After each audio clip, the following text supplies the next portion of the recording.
درد پیدا ہو جائے. جب درد پیدا ہوتا ہے نا پھر بات چلتی رہتی ہے. آپ نے کئی بار دیکھا میں گھنٹوں بولتا ہوں اور مجھے کئی بار ساتھی کہتے ہیں کہ استاد جی آپ اتنی لمبی گفتگو کیسے کرتے ہیں؟ میں نے کہا جب آپ کو درد ہوگا تو آپ بھی لمبی بات کریں.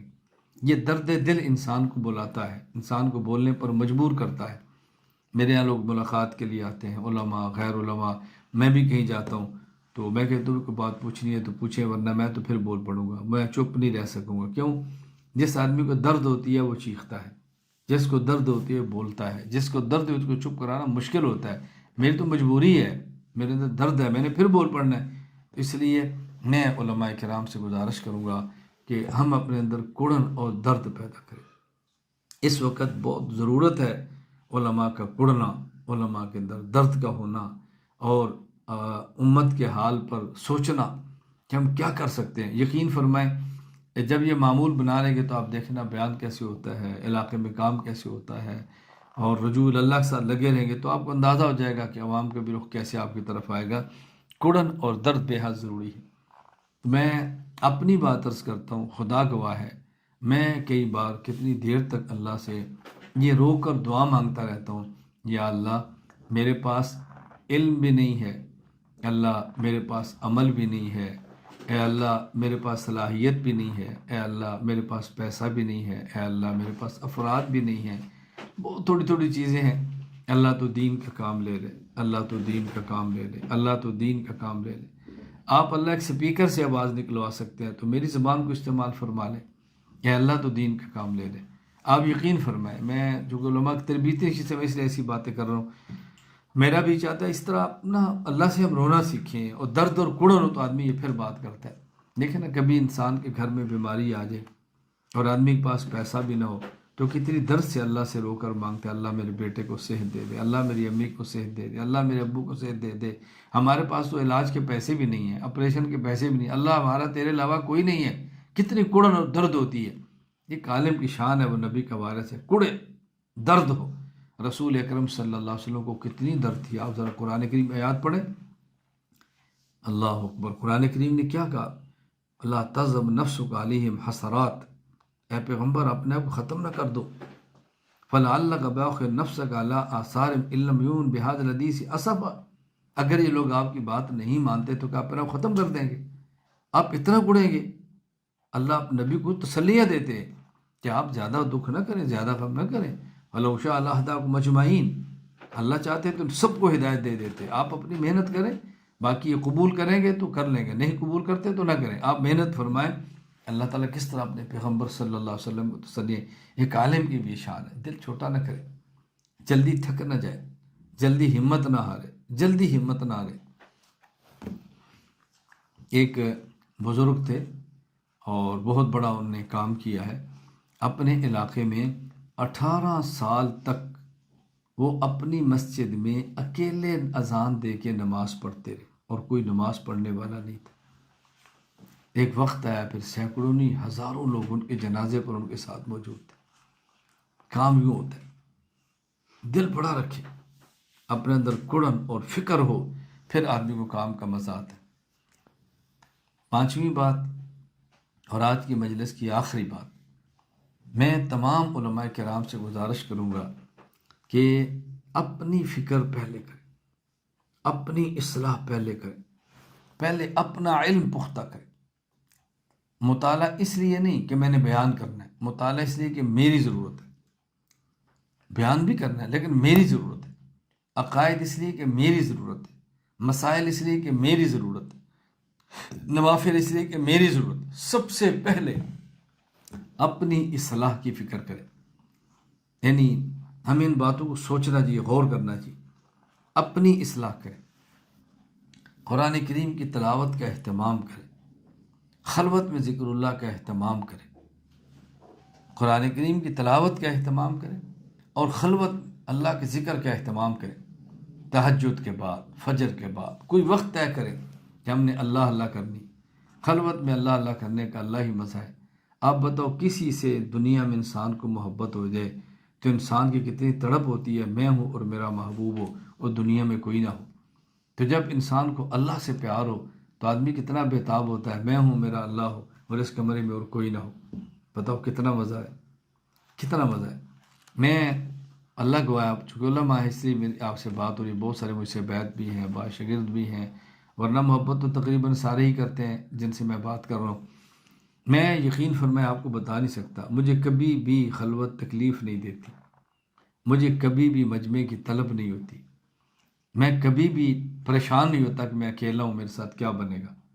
خدا گواہ ہے، میں اپنی کیفیت آپ کو کیسے بتاؤں۔ میں نے اتنا وقت خلوت میں گزارا ہے کہ آپ کو بتانا مشکل ہے، اتنا وقت خلوت میں گزارا ہے۔ یعنی میرے ساتھ ایسے حالات بھی آئے ہیں کہ میں کس طرح آپ کو سمجھاؤں کہ 3 سال تک مجھے ایک کمرے میں بند کیا گیا ہے۔ ان حالات کا باہر کسی کو پتہ نہیں ہے کہ میں کن مشکلات اور تکالیف سے گزار کر یہاں بیٹھا ہوں اور کام کر۔ مجھے کبھی خلوت کا دکھ نہیں ہوا کہ میں اکیلا ہوں تو میرے ساتھ کیا بنے گا۔ آدمی کو اللہ سے محبت ہو، اللہ سے تعلق ہو، قرآن کریم پاس ہو، ذکر اللہ کرتا ہو، کیا ہر چیز اللہ اپنے کرم سے، اپنے فضل سے سمیٹ کے رکھ دیتے۔ خیر، میں پھر کہتا ہوں، ہمیں عافیت اللہ سے مانگنی چاہیے، عافیت مانگنی چاہیے، عافیت مانگنی چاہیے۔ ہم بہت کمزور ہیں، کسی معاملے پر اکڑنا زیب نہیں دیتا، کسی معاملے پہ اترانا زیب نہیں دیتا۔ اللہ کی لاٹھی بہت بے آواز، ہر وقت اللہ سے ڈرتے رہنا چاہیے، ہر وقت خدا سے ڈرتے رہنا چاہیے۔ میں عرض کر رہا تھا کہ ضروری ہے ہم اپنی اصلاح کریں، قرآن کریم کی تلاوت کا اہتمام کریں اور ذکر اللہ کا اہتمام کریں، تہجد، اشراق، چاشت، اوابین، نوافل کا اہتمام کریں، مسنون دعاؤں کا اہتمام کریں۔ فرائض کی میں بات نہیں کر رہا، فرائض تو ہیں ہی ہیں، اس پر کیا کہنا ہے کہ فرائض کا اہتمام کریں، وہ تو کرنے ہی کرنے ہیں۔ میں تو فرائض سے اگلی بات، واجبات، سنن موقدہ، نوافل کی بات اگلی بات کر رہا ہوں۔ جو شخص نوافل کا اہتمام کرے گا اس کے لیے سنن موقدہ بہت آسان ہو جائے گی۔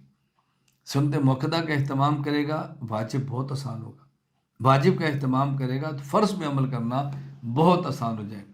اللہ تعالیٰ میں بات سمجھنے کی توفیق عطا فرمائے، اور اس کا بہترین ذریعہ اور مؤثر ترین ذریعہ وہ کسی شیخ سے بیعت کر لینا، جو متبع سنت ہو، صحبت یافتہ ہو، اجازت یافتہ ہو، آپ کو اس سے مزاج ملتا ہو، آپ کو اس سے رابطہ ہوتا ہو، بیعت کریں اور خود کو اس کے سپرد کریں اور کچھ وقت ان کے پاس گزاریں۔